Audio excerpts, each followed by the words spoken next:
pour les indépendants, peut-on avoir une partie privée et une partie publique? Oui, il y a plusieurs possibilités. Soit, en fait, vous commandez 2 drives et du coup, vous aurez un drive professionnel et un drive public. Soit, vous gérez vos dossiers en conséquence. Mhm. Vous avez, en fait, à la racine, un dossier qui est peut-être professionnel, puis un autre privé. Et après, vous gérez les choses. Au niveau des droits de partage, vous avez un contrôle total sur tous les dossiers, tous les documents. Donc, vous êtes totalement libre à ce niveau. Je ne sais pas si tu peux répondre à ça. On a reçu plusieurs fois la question, justement, la compatibilité, WebDAV, Ouais. Synology. Donc, pour être clair, tous les logiciels qui possèdent WebDAV Voilà, sont compatibles avec K-Drive. Donc, avec Synology, quelle que soit l'application que vous avez qui utilise WebDAV, ça se connecte. Donc, ça permet de faire une synchronisation en miroir, un backup. Dans l'immédiat, c'est les 2 usages principaux que je vois. Tout à fait. Il y a eu aussi pas mal de questions par rapport à les gens ne comprenaient pas forcément la différence entre K-Drive et Swiss Backup. K-Drive n'est pas Swiss Backup dans le sens où, avec Swiss Backup, vous n'aurez pas du tout cette expérience de cross-device. Donc, vous ne pourrez pas accéder à tous vos documents sur tous vos appareils. Vous ne pourrez pas modifier vos fichiers Office en ligne. Vous n'aurez pas la gestion du partage. Vous n'aurez pas la gestion du versionning. Donc, Swiss Backup, c'est vraiment un outil de sauvegarde et qui permet aussi de sauvegarder tout le système d'exploitation avec toutes vos applications. K-Drive, c'est vraiment là pour vos documents. Après, selon les usages, pour les gens qui veulent que sauvegarder leurs documents, K-Drive peut faire le job. D'autant plus que toutes les données sont sauvegardées au moins sur 3 supports différents. Possible de gérer 2 K-Drive sur un OS? Oui. Donc, ça veut dire que vous pouvez très bien avoir 2 K-Drive sur votre Windows, Mac ou Linux. L'application de synchronisation K-Drive le supporte. Comme sur mobile, comme je l'ai montré avant, on peut ajouter plusieurs K-Drive et synchroniser plusieurs K-Drive en même temps. Peut-on récupérer les fichiers effacés? Ça, tu peux le montrer, je pense. Oui, tout à fait. Il y a une corbeille. J'ai vite passé dessus avant. Il y a une corbeille où on peut tout à fait restaurer ou supprimer définitivement. Ça garde. Tu sais combien de temps ça garde? Par défaut, sauf erreur, c'est 30 jours. Et puis, même chose avec le versionning, on peut indiquer qu'on souhaite conserver indéfiniment certaines versions. Ici, par exemple, on peut dire conserver indéfiniment. Ça veut dire que si c'est une version importante, vous pourrez la récupérer à tout moment.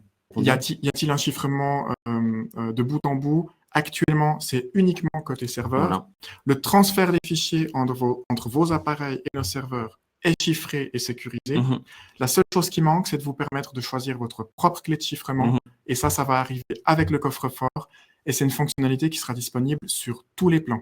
Donc solo, team et pro. Avec K-Drive, est-il possible de gérer des fichiers avec des formats particuliers? Exemple, WinBees, Cresus, etc.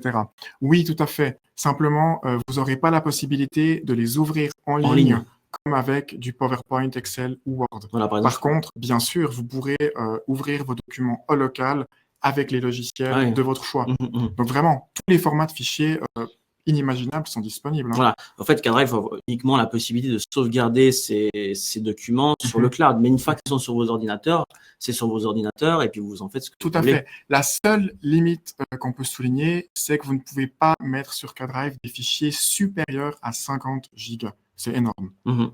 K-Drive peut-il remplacer iCloud? Alors, K-Drive dans ses fonctionnalités cloud, oui, complètement, ça remplace. Les fonctionnalités sont là en tout cas. Pour tout ce qui est gestion de fichiers, K-Drive peut remplacer iCloud.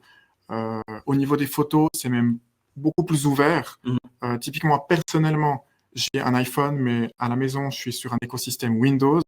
Et c'est beaucoup plus pratique pour moi de synchroniser toutes mes photos de mon iPhone avec K-Drive. Comme ça, après, sur Windows, j'ai un accès direct, sans passer par iTunes ou sans faire une synchronisation par iCloud qui est pas entièrement intégré à l'écosystème Windows, quoi. Fred, en fait, je parlais des Dropbox. Bah ouais.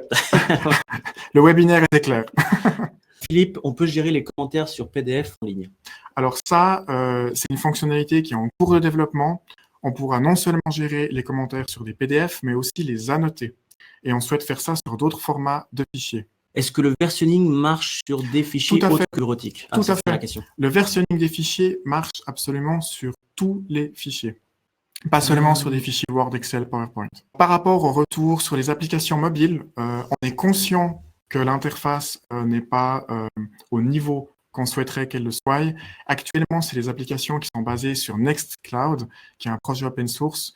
Et là, on est d'ores et déjà en train de designer nos propres apps mobiles. Donc, c'est quelque chose qui va arriver rapidement.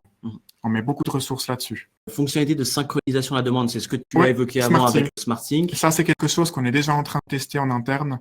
Donc, ça va arriver prochainement. Félicitations, ce service manquait cruellement en Europe. Merci. Sébastien.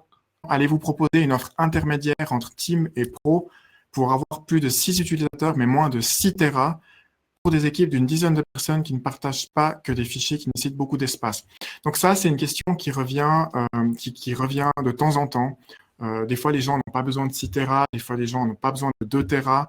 C'est possible, on réfléchit à la possibilité de faire une offre qui offre moins d'espace, mais c'est pas quelque chose qui est prévu à court terme. On réfléchit aussi à des offres pour les étudiants, donc on est très à l'écoute. Il faut pas hésiter à nous faire des retours, que ce soit sur Twitter, que ce soit par l'outil de feedback, par notre support. On est vraiment attentif, donc faut pas hésiter.